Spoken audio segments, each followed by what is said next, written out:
popping, never stopping. Let's do it right now, now.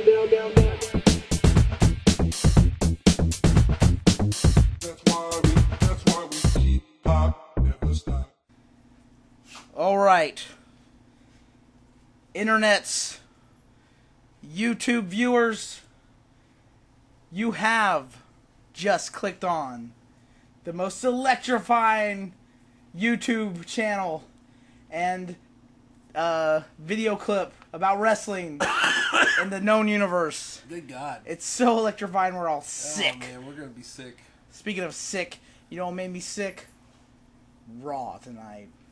It was Raw. Oh, by the way, you're listening to Aftershocks To Awful Spots. I'm Jonathan. With me, my good friends, my chums, my compatriots, my fellow wrestling fans. Get on with it. Jared. Yeah. And Jed. Hello.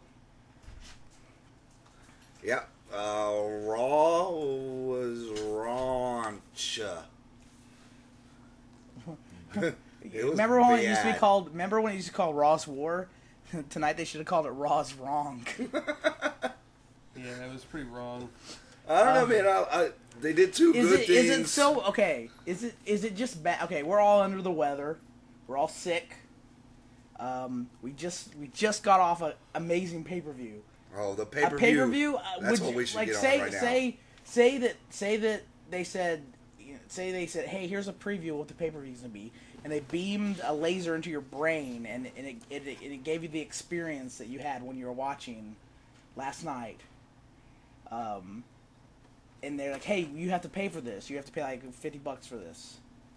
I can't remember the last time I've seen a pay-per-view that has been that good since. I can't remember a time I've ever seen a pay-per-view that good. It was that good. We've watched pay-per-views where there's a good match on it, or there's like something good on it, but the whole card was good, and the worst match on it was Dolph Ziggler and Funkasaurus, and that was still really good. Yeah. But, I guess the WWE creative team did so well last night. They got the night off tonight, and they're just like, go crazy, guys. I mean, you're pro wrestlers. How bad could it be? Tonight opens off. Interesting angle. Triple H returns. Time to play the game. And the game apparently doesn't require you to use both arms because one of them's broke. Snap into a Slim Jim. So that was pretty interesting. It was a little long and drawn out, but and it made it even more drawn out that they replayed the happenings over and over again throughout the show. Jared, you're just not a fan of them replayed angles. They did replay it way too much. They replayed it 3 times. Once right after it happened. But remember, third time indeed is the charm. It's charming me right to sleep, making me want to go play Peggle. So so what happened was, John Laurinaitis and Brock Lesnar are standing out there, and John Laurinaitis is like, hey, Brock, man, you did what you said you were going to do. You may not have won the match, but you sure gave Cena a run for his money, and he's not the same. He may not ever be able to wrestle again. Good work. And then all of a sudden Triple H comes out because, there was all those stipulations that Brock Lesnar agreed to, like having the company limo, getting the company jet, having his name on the brand. You're watching Monday Night Raw starring Brock Lesnar, and Triple H said that he didn't approve all that. And so they got in a big argument, and John Laurinaitis tried to step in and be like, hey, you're disrespecting Brock Lesnar. Triple H, he was kind of like, hey, step back. Big boys are playing. Shut up. I'm going to tell you once. And then the alpha males. The alpha males are having a standoff. Big boys. Yeah, the alpha males are throwing down.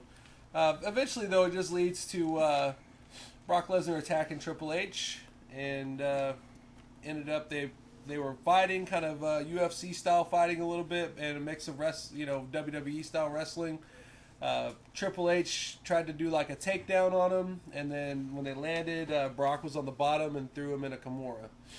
And that Kimura led to snapping Triple H's arm and breaking it, apparently. Snap! Yeah, for people who don't know what a Kimura is, you could also consider it a key lock or a hammer lock. A hammer lock, especially in wrestling. But But yeah, it's just a way to bend your arm to break it. It's kind of like when the cops put your arms behind your back. That's the hammerlock. Yeah, the hammerlock. And imagine if a cop did that with so much force that it broke one of your bones. And for listeners who want to know the proper technique, you want to keep their arm at 90-degree angle, and then you want to touch their elbow to the back of their head, and that'll break it every time. It does break it every time, especially children. All right, well, we're fresh off the heels of a gimmick pay-per-view, which has so many opportunities to go wrong, but they delivered. WWE delivered. They were like fucking Federal Express and shit. They slammed that shit. They slammed that plain brown envelope on your fucking porch. You open it up and it's fucking Jenna Jameson, right? And you just spank your fucking monkey all night long to that fresh porn that they gave you in 2 days. They delivered on the gimmick pay-per-view, but today they give you a gimmick Raw. This beat the clock. I mean, Jed said he can. I can swear that I've seen it before, like, and I haven't. I've only been watching since Money in the Bank, last year's Money in the Bank. But maybe it was on a SmackDown or something. They did a similar gimmick. And how well did that go over? The beat the clock. I don't know. I was excited at the beginning of it, and then after about 2 matches into it, I was like, all right. I think that after such a momentum-building pay-per-view, they kind of ended a lot of beef. It squashed a lot of beef. This pay-per-view did. And when you squash a bunch of beef, you gotta make hamburgers. The walk-in freezer and pick out some other beef. And so I think that's kind of what it do. It just kind of rearranging the pieces to make the game a little more interesting. And sometimes that can be a little bit boring. And speaking of boring, first match of the night, the opener, the match to get everyone on their toes, get the fans something they've never seen before. They show them a match that's the exact same match they saw for free on YouTube on Sunday night. The Miz versus Santino. They looked pretty good in the ring. Yeah. It was a good match. It was not the same match, though. I watched that match, and I can tell you that same matchup. When I say same matchup, they mixed it up to the point where I didn't feel like I was watching the same crowd. And I think both of those wrestlers are really good workers, especially Santino. But I never get bored of Santino. And Miz goes over Santino. This is a non-title match, mind you. This is only for the This is one of the first of the beat the clock challenges. And apparently the beat the clock challenge is if you set the pace, and if you win, you get to fight the WWE champion, which is currently CM Punk. And Miz sets that time at 4 minutes 18 seconds. So what that means is you're going to see a whole bunch of wrestling matches that are less than 4 minutes and 18 seconds, more or less. Yeah, they probably should have set that time a little longer. Oh man, they should have definitely given Great and Khali and shut the fuck and up. Kane some more time on Shut that clock. the hell up. Match number 2, another women's. Oh wait, Miz isn't a woman. We have Layla, who I didn't know who was. I don't know who that is. She was the other half of Lay Cool with Michelle McCool and her. This is. Know that was a triple threat match, right? What was that, a triple threat? Yeah, that's how bad the execution of that match was. It was. They wanted the match over so fast that it was over before they could explain to you what stupid gimmick match it was. The WWE should just get rid of the Divas titles. If they treated the Divas champion, if they treated any other championship, if they treated the WWE championship like it, the company would go out of business in a month. I kind of like the angle they're doing with the Bellas, though. The angle's fine. It's just that I like that angle when they get that camera down there. Oh, the camel toe, the Bella toe. Yeah, like toes up. Bella toes. Bellatos. The Bellatos Bellatos veins. Yeah, it's a very unremarkable match. The quick roll up in the win, and then off to the commercial break. We gotta sell some more goddamn Doritos Gotta tacos. sell some Castrol GTX. Yeah. Hi, I'm John Force. I can't hear jack shit. And then the next barn burner, the third barn burner, we have Jericho versus the Big Show.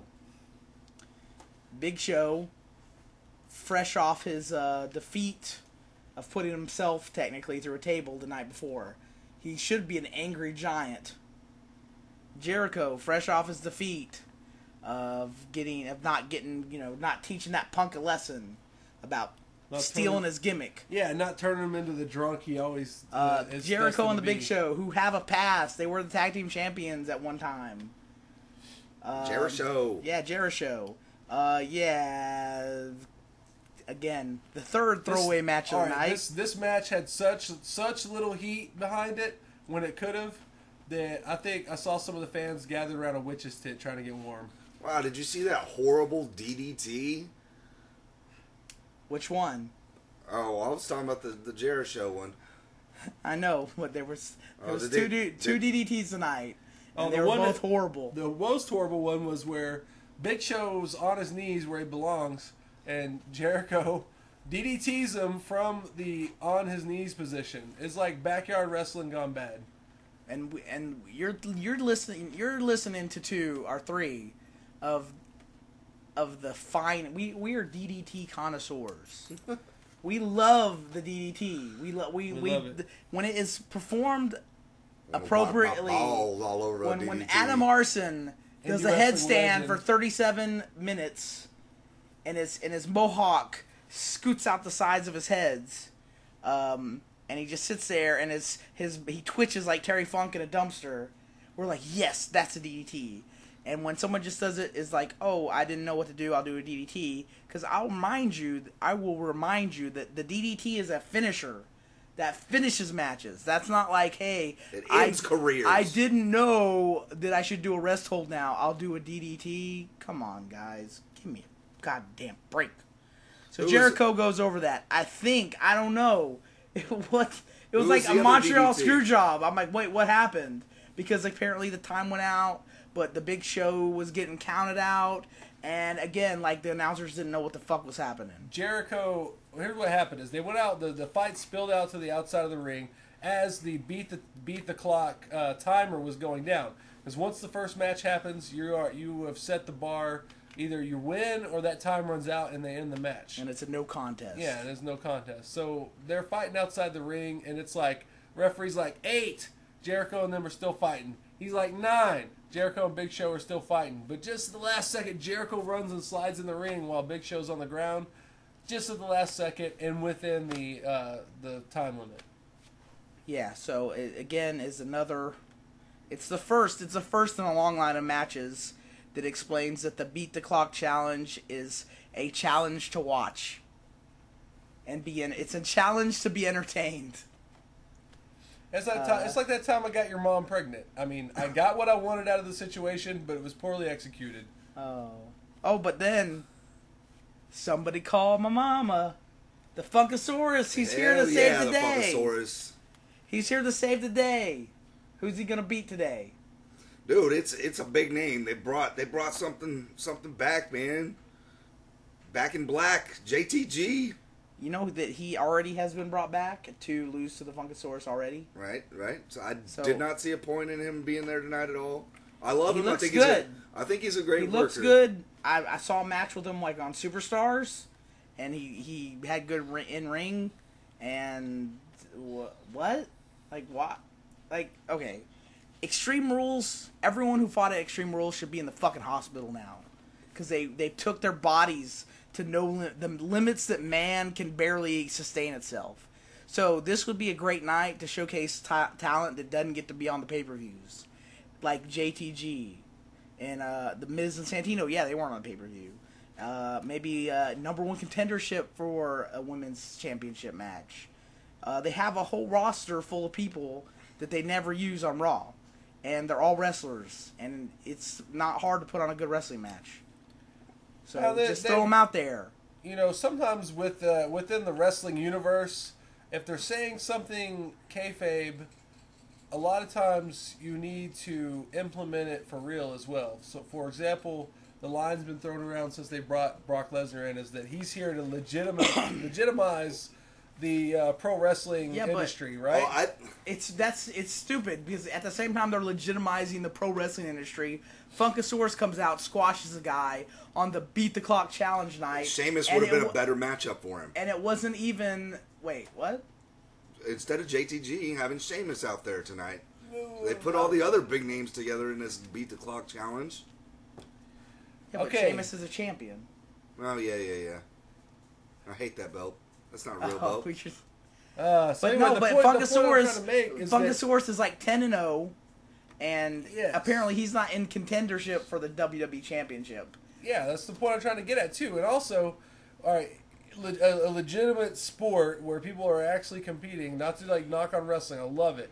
What are But- you talking about, man? You When you can you- knock on wrestling for being illegitimate. Okay, so if they want to come off as legitimate, why don't they do cards more like boxing or Ultimate Fighting cards where you have undercard matches where it's like these guys who are trying to break out because, you know, you give those guys a little bit of time, this guy this week and this guy that week, eventually somebody's going to get a little bit more pop than the other guy, and that's how you find your next superstar. If you keep them in the back, they're never going to go anywhere. They're not worth the contract you give them if you're not going to use them. Yeah, and time and time again they just release guys, and they show up at TNA or wherever, and they look great. And you're like, well, why didn't the WWE do anything with them, like Mr. Anderson or Mr. Kennedy? They should have kept Or Mr. Anderson. What's his by Matt far. Morgan? He's 7 foot tall. He's ripped. He can talk. Give me a break. WWE should have ate that dude up. I have heard rumors about Matt Morgan maybe coming to WWE. Coming back, you mean? Was he there once? Yeah. Really? Huh. During the dark days of the mid 2000s when Yeah. no one watched wrestling. Anyway, so yeah, of course Funkasaurus wins with a splash, whoopity doo. Then we get a break from these rocket buster of a night matches, thrill by the minute seat of your pants action with another Laurinaitis, Eve, Teddy Long, ha ha ha, Teddy Long's a joke. We're in the office. Laurinaitis' suit is in the corner. Yada yada yada yada yada yada. Yeah, Eve sucks. She's such a bad actress. There's probably an actress out there who's like doing community theater, and she's doing like Diary of Anne Frank, or doing a medley of Glee, and she's a decent actress, and they're letting this fucking Tits McGee read lines poorly. She sucks. I like looking at her. Yeah, that was it's not even worth talking about. What else happened? All right, well, now we get the Randy Orton, the Apex Predator, who I thought was a SmackDown star. Oh, I guess it's a Super Show again. Wake me up when he's out of the ring. He takes on Jack Swagger. You got two young bucks, thirsty for gold. They're gonna fight each other, and they take it to the limit.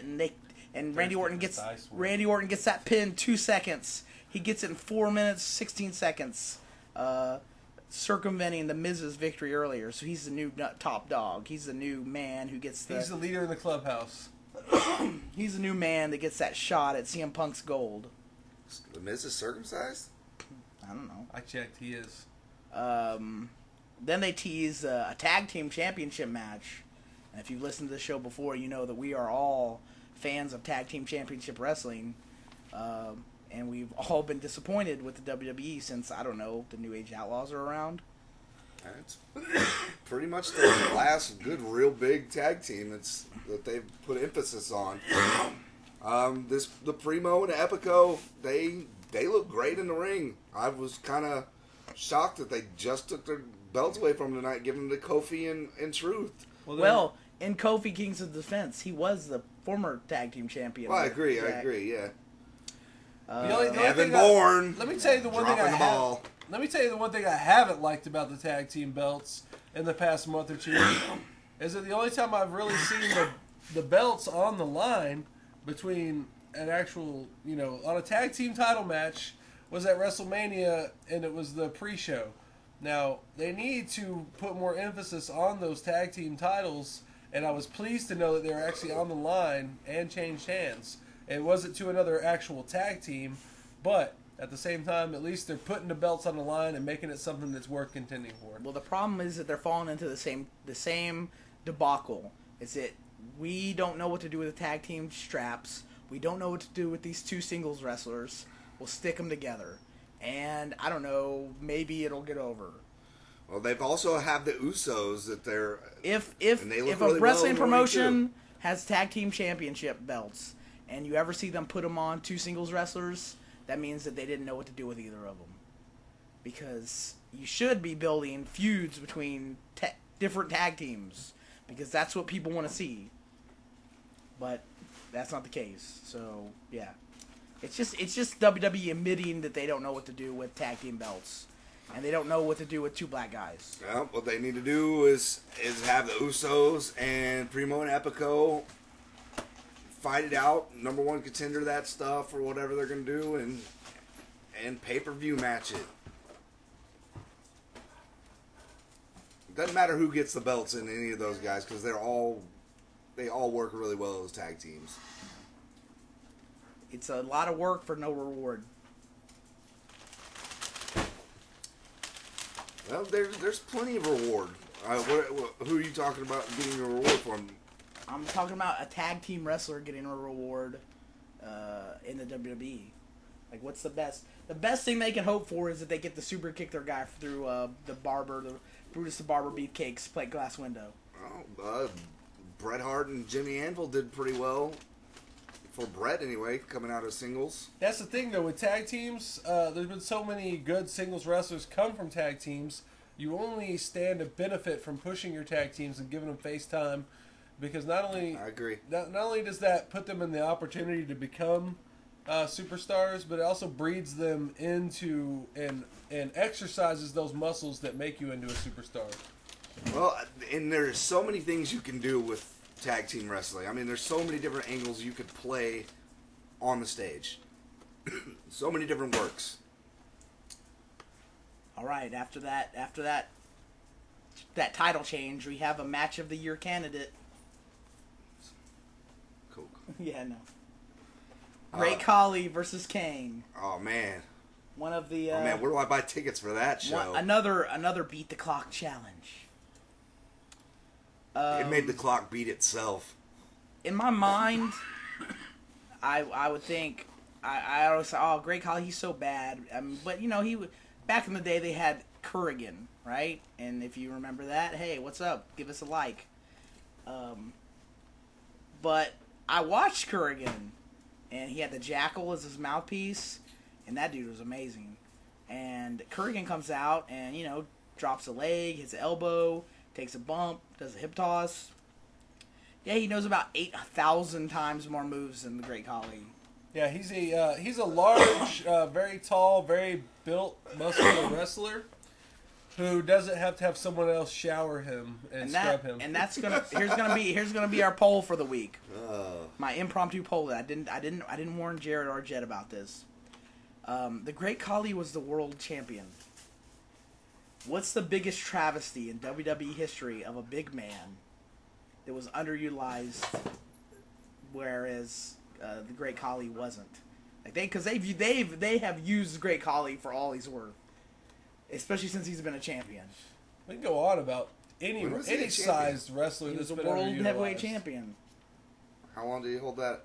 It doesn't matter. It was once. Once is all that matters. Um, So what's the most underutilized big man in your opinion, Jed, that the WWE has had in their grips? I've already got mine. Well, Vader, I was about to say that.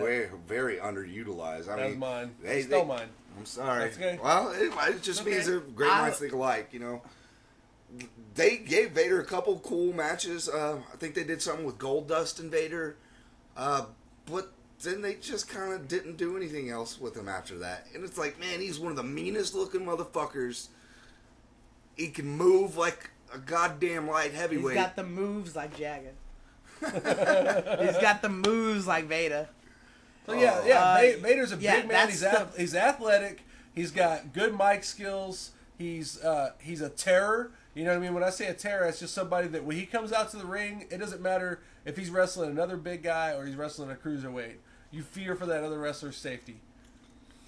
Definitely. Like if I was hoping you guys I baited you with this because if you didn't say Vader, I was gonna call you on it. Well, because Vader never got to be the champion in WWE. Well, in neither WWF. did Bigelow, man. But Bam Bam, the Beast from the East, was a close runner-up to that, but Vader tops that because he got a big Lawrence Taylor wrestling mania match. The thing about Bam Bam Bigelow is though he got the breakout match at WrestleMania because that was the main event. Yep. So I mean I'm sure he got tons of money for that, but Bam Bam didn't come from WCW where he was the man. Vader was the man. He was the champ. That's true. Like WWE did to Vader what WCW did to Bret Hart. They took him and they go, "Oh, cool. Creative has nothing for you this month." Because that motherfucker was over as shit. And, you know, hey, if you're like, why did WWE not give the belt to Vader? You know what? Blame fucking Heartbreak Kid because he's a fucking fag. Vader should still come back and do it. You know, what's a bigger travesty is all the people that, you know, you brought up Great Khali, is all the people that don't get pushed, and then you think about all the people that have. You think about, you know, the big push they give Great Khali. Like, they've been pushing Great Khali. Like, they put him on, he's been wrestling every night, and just throwing his big ugly chop with his wheelchair legs all over the place. Wheelchair legs. Oh, God. I mean, and then, they don't have to fulfill their contract. They got enough money to buy the way out of that stupid they thing. don't care. They like him. And that's fine. And they all, you know who else they like that sucks a big giant cock? He sucks like 3 at one time. Because he's big, cool. Yeah, Big Daddy Cool Diesel. Takes 3 big fat cocks and falls over because he's dizzy. Yeah, definitely Vader man. is the biggest big man travesty that the WWF has known, because it was just a shame. They could have, you know, it's Vader time. There's clocks with Vader's face on it because it is indeed Vader's time. He was over. They did put the belts on Sean Bradley. All right. In case you were wondering, you were sitting there on the edge of the seat while we were venting on how annoying the Great Khali is. Great Khali Kane. Who's gonna win? Oh wait, they can't have a clear winner because it goes to no contest. Because remember, we're working with 4 minutes 16 seconds. Great Khali can't get in the ring that fast. It goes to no contest. Then we have a peculiar match, which technically is the main event because it's the last match of the night. Daniel Bryan. Yes, he comes out.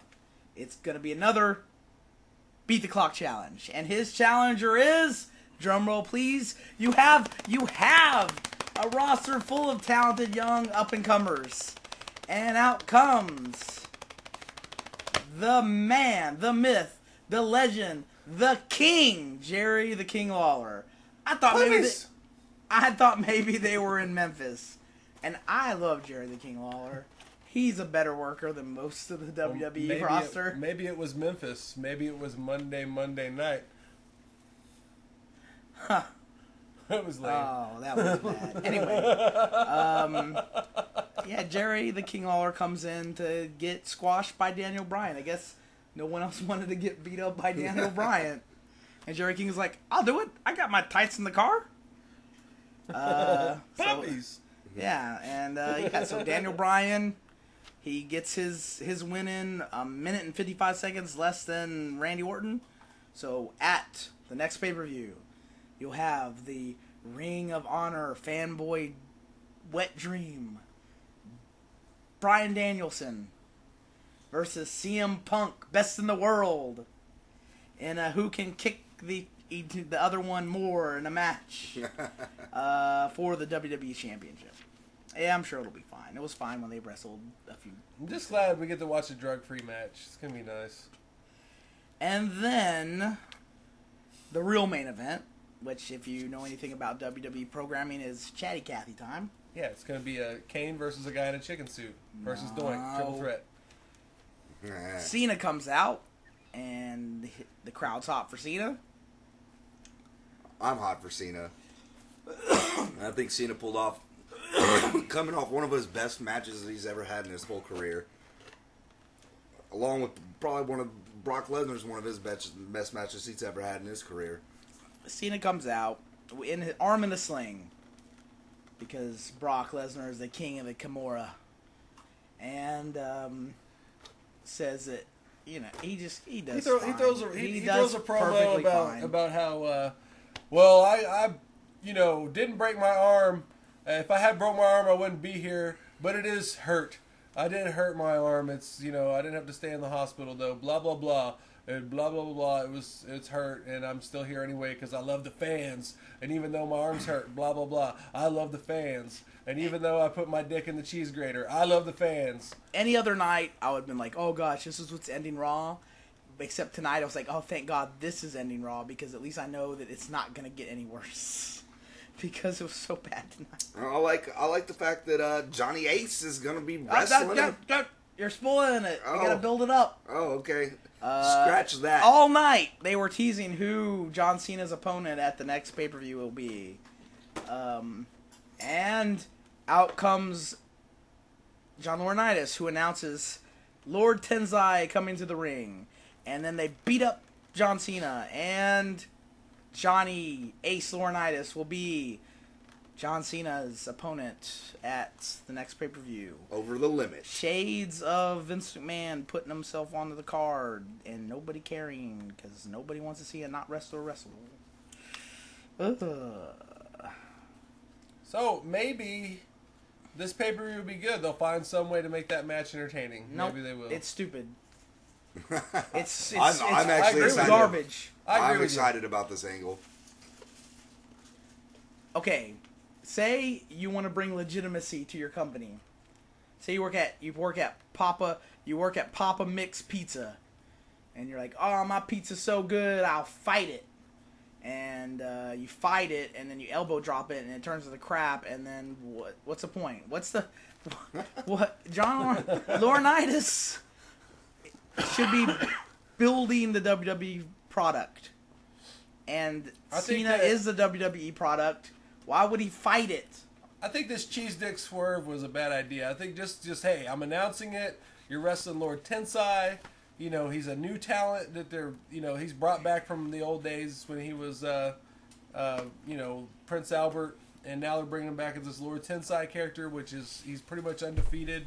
So yeah, throw the undefeated new talent that's been squashing everybody at the big face of the company. Well, they already Great had idea. Lord Tensai go over Cena. Not for real though. Yeah, they did. Green mist in his face. Yeah. My eyes, It I wasn't can't clean. see. It wasn't clean. It doesn't matter. Don't have to be clean. He's shot mist in his face. That's part of the angle though. They have him come out and they go, "Oh, he's already beat John Cena once. Now he's gonna beat him again." The WWE. I just want to go wrestle pizza now. The WWE loses its memory quicker and quicker. Tonight, I think we witnessed it forget what just happened last night. Cena just beat Brock Lesnar. Why do we want to see him fight John Laurinaitis? This isn't 1998. Nobody cares about Austin flipping the bird to Vince McMahon, telling his boss to go shove it. We already seen this stupid angle. It's stupid. What are they doing with Teddy Long? I think they're doing a great job with Teddy Long. They're teasing him. I don't know. I think they're doing a great job with Teddy Long. They're making him handle a lot of the gorilla monsoon type positions and stuff backstage, like spin this wheel and get under this table. My pants are down. Stuff like that. I don't know. It just seems like we could have probably put on 2 hours of television on any other channel and been more entertained. Yeah, we And probably WWE wants to be the best show on television on Monday nights. Well, I was happy with the beginning and the end, but all the middle. Yeah, but you weren't. The wrestling was the part you were disappointed with. Yeah, the wrestling was pretty. That should pretty never awful, be the case. except for the Miz and who was it? The Miz and Santino actually wrestling. That was good, and then it went downhill from there. Downhill. The tag match was really good wrestling. It's pretty good, but it still went downhill. Like it's like you. It's one thing to have like a roller coaster ride of a show, but it's really bad, and it definitely wasn't on purpose. It's just they suck tonight. is they brought out a match that you were like, hey, this is a pretty good match. I'm still on cloud 9 from last week. This is cool. This is a good match.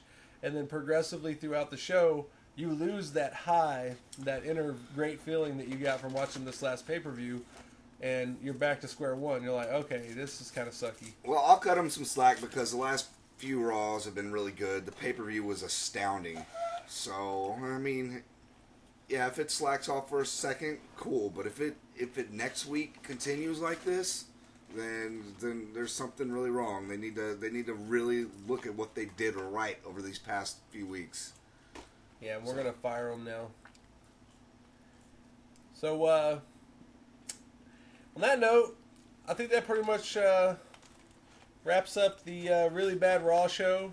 And I think it goes without saying we experienced one of the best pay-per-views in years. Speaking of pay-per-view, we did have a little competition during the pay-per-view. Oh, yeah. We picked them to see who has the greatest theoretical mind in pro wrestling, to borrow a line from another YouTube channel that neither of these guys listen to. So as each match began, we'd pick our picks, and for every winner we picked, we got a point. How did we all do?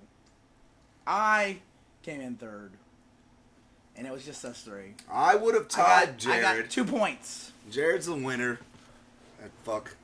But I would have tied him, but I switched my Punk Jericho pick right at the last second. And I think alcohol had something to do with that. Yeah, just like Punk. Jericho got to you. He made you go fall off the wagon. Man, that Jericho, he's so good. So Jared wins the coveted I know wrestling the best. Yeah, and the points are going to be progressive. So right now we're at, what, 4-3-2? Yes. Okay. So, like next pay-per-view, I'm sitting at 4, then 3, then 2, and the points will progress from there. So right now I'm like the a lead NASCAR dog. race. It's like you watch the football when they do the picks with how many Jerry points Howie. do we get up to then? I mean, there's no Jimmy and Howie and all that season. stuff. There's no season to end it on. So I mean, we gotta find a deadline. WrestleMania. To WrestleMania. It's WrestleMania is the last. Is the end. That'll restart all the points. It's the winter solstice of wrestling. It's the last day. So you heard it here. Jared is smarter about wrestling than me or Jed. This month. For right now. I'm a point behind this motherfucker. I'm gonna win it all next month. I knew Shawn Michaels was going to win Bad Blood, and I knew Shawn Michaels was going to win the casket match, and the Undertaker is going to get set on fire. So it's been years now. Well, I knew that Vader was gonna put Kane's fire out.